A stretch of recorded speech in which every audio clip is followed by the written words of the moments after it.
Right. అత్యంత భారీ వర్షాల దాటికి ఉమ్మడి వరంగల్ జిల్లాలో కూడా వర్షాలు భారీగా కురుస్తున్నాయి. ఇదే విషయానికి సంబంధించి పూర్తి అప్డేట్స్ మా ప్రతినిధి ప్రశాంత్ అందిస్తారు. ప్రశాంత్, భారీ వర్షాల కారణంగా లోతట్టు ప్రాంతాలని జలమయమయ్యే అవకాశం ఉంది.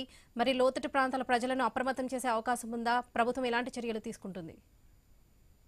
ఎస్ వరలక్ష్మి, మెంతా తుఫాన్ ఎఫెక్ట్ మాత్రం తెలంగాణ రాష్ట్రం పైన భారీ స్థాయిలకు కనబడింది. నిన్న ఆ ఉదయం నుంచి కూడా ఎడతెరపులేని వర్షంతో పాటు నిన్న రాత్రి కూడా భారీ వర్షం కురవడంతో అయితే అటు ముఖ్యంగా ఇటు ఉత్తర తెలంగాణకు సంబంధించి ఉమ్మడి వరంగల్ జిల్లాలోని 6 జిల్లాలు అయితే అతలాకుతలమైపోయిన పరిస్థితి. ఇటు ముఖ్యంగా జయశంకర్ భూపాలపల్లి జిల్లా, ములుగు జిల్లా, మహబూబాద్ జిల్లాలలో ఉన్నటువంటి వాగులు వంకలు అన్ని పొంగి పొరడంతో అయితే ఆ రహదారులన్నీ కూడా జల దిగ్బంధం అయిపోయాయి. దీంతో రాకపోకలకు తీవ్ర ఇబ్బందులు ఎదురయ్యాయి. ముఖ్యంగా ఆ వరంగల్ హైదరాబాద్ ప్రధాన రహదారి పైన కూడా జనగామ జిల్లాలోని రఘునాథపల్లి పోలీస్ స్టేషన్ వద్ద డిండి సంబంధించినటువంటి వాగు ఉప్పొంగడంతో అయితే పూర్తిగా రాకపోకలు రాత్రి 10 గంటల నుంచి తెల్లవారుజామున 5 గంటల వరకు నిలిపివేయడంతో బస్సులలోనే వాహనాలలోనే ప్రయాణికులు, చిన్నపిల్లలు, వృద్ధులు, మహిళలు తీవ్ర ఇబ్బందులు ఎదుర్కొన్న పరిస్థితి అయితే ఉంది. ఒక్కసారిగా ఉప్పొంగడంతో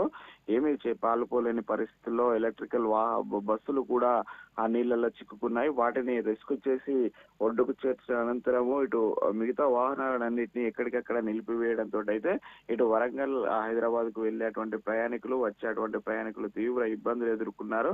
ముఖ్యంగా మెంతా తుఫాను ఆ భారీ వర్షాల దాటికైతే ఉమ్మడి వరంగల్ జిల్లా పూర్తిగా అతలాకుతలమైన పరిస్థితి. రాష్ట్రంలోని అత్యధికంగా హన్మకొండ జిల్లాలోని భీమదేవరపల్లిలో 41.2 సెంటీమీటర్ల వర్షపాతం నమోదైంది. మరోవైపు ఇటు వరంగల్ జిల్లాలోని పర్వతగిరి మండలం కల్లెడలో కూడా 34.8 సెంటీమీటర్ల వాన కురిసిన పరిస్థితి అయితే ఉంది. ఇటు మహబూబాద్ జిల్లా ఇనుగుర్తి, డోర్నకల్, గార్ల మండలాలను అయితే పూర్తిగా ఇటు మెంతా తుఫాను ఎఫెక్ట్ తోటి వానలు ముంచేసిన పరిస్థితి. మరోవైపు అయితే ఇటు హైదరాబాద్ తర్వాత అతిపెద్ద రెండవ రాజధానిగా పిలువబడే వరంగల్ మహానగరంలో కూడా భారీ వర్షాలు నమోదు కావడంతో అయితే పూర్తిగా ఆ నగరంలోని కాలనీలన్నీ, ఆ లోతట్టు ప్రాంత కాలనీలన్నీ కూడా నీట మునగడంతో అయితే ప్రజలంతా కూడా రాత్రంతా బిక్కుమంటూ కూడా జీవనం గడిపిన పరిస్థితి. చాలా చోట్ల ఇళ్లలోకి నీళ్లు రావడంతో అర్ధరాత్రి మొత్తం కూడా అటు పునరావాస కేంద్రాలకు ఆ ప్రజలు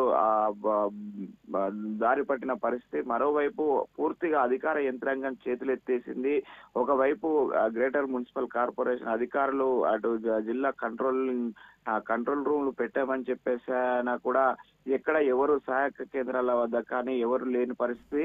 ప్రతి ఒక్కరు కూడా పోలీసులని ఆశ్రయించి పునరావాస కేంద్రాలకు వెళ్లాల్సిన పరిస్థితి ఉంది Varalakshmi. Right Prashanth, thank you.